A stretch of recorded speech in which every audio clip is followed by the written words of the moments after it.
Bonjour, je suis le docteur Joël Clich, je suis coordonnateur médical responsable et président de la SAS Clinique Saroc. Bonjour, je suis Fatira Beda, donc je suis la directrice des soins à la clinique Saroc sur les 3 sites Corbray, Marchienne et Denain. Fabien Leloir, je suis le responsable qualité et gestionnaire de risque de la clinique Saint-Roch de Cambrai, Marchienne et de Denain depuis une quinzaine d'années. L'épidémie qui se produisait avec les personnes des SAMU qui étaient vêtues de combinaisons particulières. Nous sommes dit, où peut-on en trouver? Il n'y en avait pas. Et alors c'est là que nous avons l'idée, avec des gens avec qui nous travaillons, de commander des combinaisons de désamiantage, puisque la médecine du travail est très stricte sur ces produits-là. Et nous avons pu innover en commandant très vite ces combinaisons de désamiantage qui ont changé la vue de nos soignants vis-à-vis de la prise en soin de ces patients Covid, ces soignants devant être absolument protégés.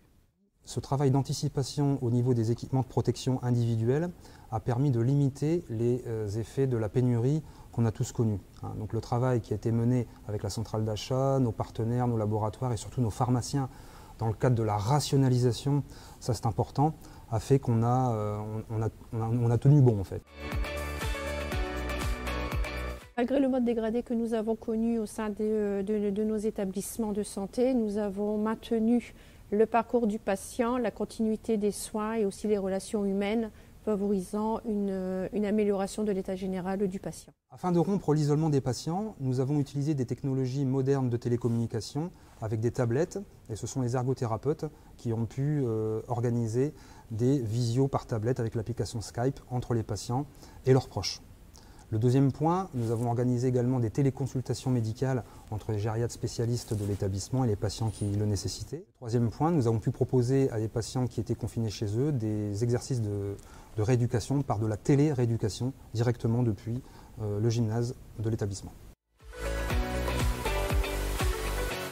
Alors moi, ce qui m'a marqué, c'est que, en dépit de la charge émotionnelle liée à la pandémie, c'est cette cohésion d'équipe que j'ai pu observer, tout corps de métier confondu, l'aide des uns envers les autres, et ça, c'était remarquable, malgré les difficultés que tous ont rencontrées. Nous avons travaillé en parfait accord et en harmonie avec les médecins du centre hospitalier de référence, et ce qui a permis effectivement d'être tout à fait innovant. On ne s'est jamais posé de questions qui étaient publiques ou privées. Ce serait un sentiment de reconnaissance vis-à-vis du travail accompli par les équipes soignantes dans un contexte très particulier. Le fait d'être finaliste pour la Fédération de l'hospitalisation privée est un grand honneur. Simplement un grand merci. Un grand merci à tous ces soignants et tous ces thérapeutes qui ont donné le maximum, malgré la difficulté que ça représentait. Et effectivement, moi ce que j'aimerais, c'est leur dédier aussi cette position qu'on a aujourd'hui sur ce dossier, parce qu'elle leur revient à eux. Elle leur revient à eux. Voilà.